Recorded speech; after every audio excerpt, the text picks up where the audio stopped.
Hey everyone, I wanted to make this video today because there's so much noise around Tesla's current valuation. You have talking heads on cable TV, Wall Street analysts, hedge fund managers, college professors, and Tesla shorts who say buying Tesla stock is like buying into the Bitcoin bubble of 2017 and the dot-com bubble in 2000. It seems like I've heard a million different reasons of why Tesla stock is in a giant bubble that's about to pop. Greed, FOMO, momentum, Robinhood investors, stimulus checks, and my favorite, Tesla is a story stock, so the numbers, fundamentals, and valuation doesn't even matter to Tesla investors. I'm a Tesla investor, and on this YouTube channel, I value companies like Tesla based on their fundamentals to determine their intrinsic value. So it really bothers me when I hear analysts say that you can't look at the fundamentals of Tesla and believe they are not way overvalued. This absolutely isn't true, and that's why I'm making this video for Tesla bulls. Just because Tesla investors can tell a bullish story, that doesn't mean the valuation can't be backed by numbers and the fundamentals of the company, which are future growth, cash flows, profitability, and risk. In this video, I'm going to show you why I believe Tesla stock is still undervalued, while most people believe Tesla's stock price is in a bubble. First, I'll show you why analysts are almost always wrong about Tesla's valuation, and then I'll show you my intrinsic value for Tesla by connecting Tesla's numbers to my long-term bull case for Tesla. If you'd like to see more valuations like this one, it helps a lot if you like this video and subscribe to my channel. I really appreciate your support. Tesla bears and most Wall Street analysts say you cannot look at the fundamentals of Tesla and not think the stock is greatly overbought and that all future growth is already priced in. Yahoo Finance interviewed Scott Galloway, NYU professor of marketing, who said, if Tesla sells every car in the world for the next 10 years, it would be hard to justify its valuation based on traditional automotive metrics. I do give credit to Galloway, who admitted he's almost always wrong on Tesla, but his quote reminded me of a funny comment that I read on another YouTube video featuring a Tesla bear analyst valuation. The comment regarding the Tesla analyst said, "We kept it narrowly focused on car production. This deserves to be written on the tombstones of all the Tesla bears price analyses." This caught my attention and made me laugh because it's so true. Analysts admit that Tesla is more than a car company when they are on TV, but their valuations still value Tesla as a car company. Then they try to justify their low price targets by saying valuation doesn't matter with Tesla investors. Well, when you refuse to include revenue and profits from Tesla's potential growth opportunities outside of car production, of course Tesla is going to look way overvalued. Analysts are wrong on Tesla because their valuations contain faulty estimates. There's a few reasons why. The first reason is that the valuation models that analysts use are heavily influenced by historical numbers and past performance, which are inherently biased against growth companies like Tesla. These models work best for mature value companies, not growth companies. The second reason is analysts underestimate Tesla's long-term production numbers in their valuation models. For example, Adam Jones of Morgan Stanley estimated that Tesla produces 3 million cars in 2030 in his most recent price target. Later in this video, you'll see how I estimate that Tesla produces 4 million cars by 2025 and over 20 million cars by 2029 in my valuation. The third reason why analysts are often wrong about Tesla is because they compare Tesla to other car companies by using multiples and metrics of how other car companies are valued. The final reason, and the most frustrating one to me, is analysts don't include potential revenues and profits from other Tesla products and services. With the most notable exception of ARK Invest, almost no Tesla analysts project future growth opportunities from Tesla Energy and robotaxis. Now that you know why analysts are often wrong about Tesla, it's easy to see why they keep saying Tesla is overvalued and why investors can't buy Tesla because of the fundamentals. In the next part of this video, I'll give you my valuation that shows Tesla is actually undervalued based on the fundamentals. The value of a company should be based on future growth, profitability, cash flows, and risk to come up with an intrinsic value. Intrinsic value is the true, inherent, and essential value of an asset independent of its market value. A 10-year discounted cash flow analysis is the perfect tool to value a growth company like Tesla And that's what I use to convert my long-term bullish case for Tesla to how much I believe Tesla stock is worth. In my valuation, I estimate revenue for cars, robotaxis, and energy. On the Q1 earnings call, Elon Musk reiterated that a 50% compound annual growth rate for car deliveries is possible over the next 5 to 10 years. Here's a chart by Rob Maurer of Tesla Daily showing that Tesla would deliver over 21 million cars in 2029 with a 50% CAGR. Tesla's average selling price in 2020 is around $55,000, but their ASP is likely to drop as they launch newer and cheaper models and are mass producing 20 million plus cars per year.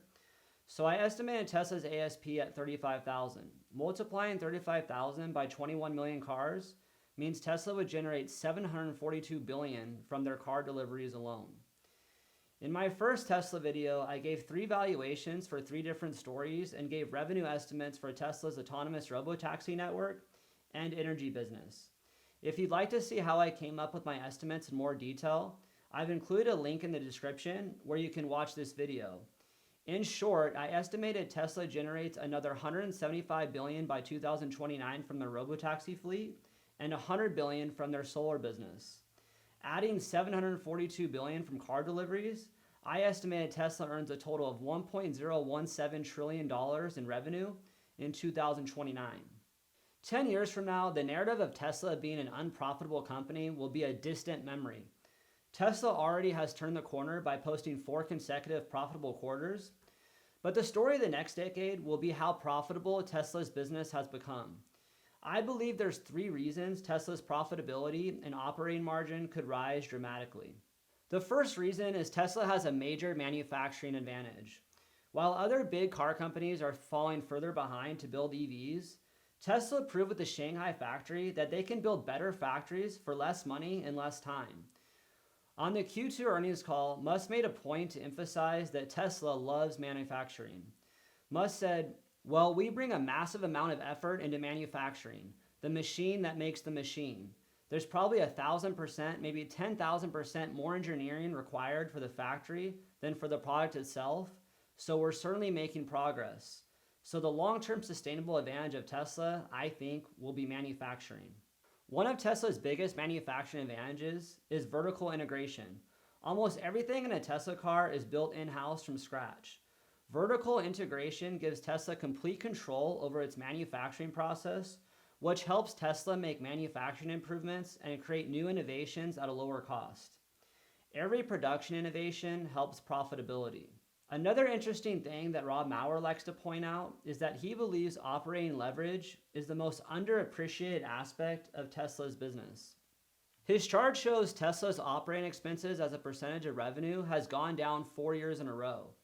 Revenue has grown 251% since 2016, while their operating expenses have increased only 83%. As Tesla scales up, they can earn more revenue out of the investments in manufacturing they've made by leveraging the infrastructure of what they have already built out. Tesla's manufacturing advantages aren't the only ways they can increase profitability.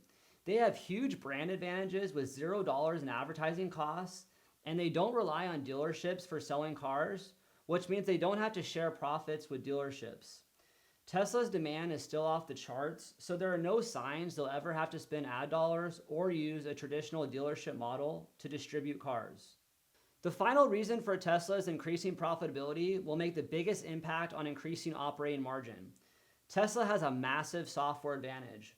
Right now, 25% of Tesla's customers upgrade to the $8,000 full self-driving package. On Tesla's order page, they show that the $8,000 price will increase as more features are released and as the product improves. Let's say in 2022, the FSD package costs $20,000 and the take rate improves to 50% because the features are getting better, so more customers want them. Then Tesla would earn $25 billion in net income with 1.24 million car deliveries in 2022. And when robotaxis can drive autonomously without any human interventions, Tesla will have essentially created Uber as part of their revenue streams with software-like operating margins of 20% plus. This is why Tesla's software advantage will make the biggest impact to Tesla's profitability. While I believe Tesla's profitability could be 20% plus by 2029, I estimated Tesla's operating margin at 12% in my valuation because I think Tesla will still be reinvesting in growth just as hard 10 years from now. But I believe the growth will come from the energy business in the next phase. Now that I've explained how I got to my revenue and profitability estimates, here are my key inputs for my valuation. 1.017 trillion in revenue, a 12% operating margin, a 7% cost of capital, which measures risk, and a sales to capital ratio of 2.5, meaning Tesla would earn $2.50 in sales for every dollar in invested capital.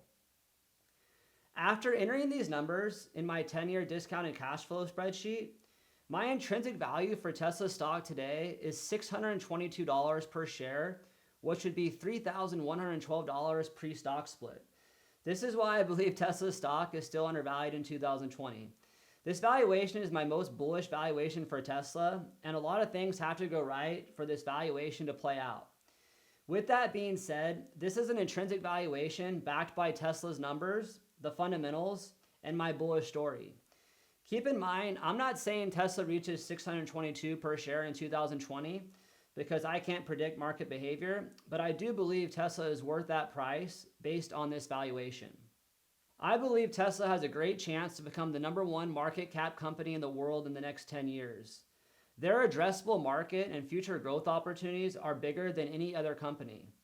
On the last earnings call, Elon Musk said, Yeah, well, I can't emphasize enough. I think long-term Tesla Energy will be of roughly the same size as Tesla Automotive.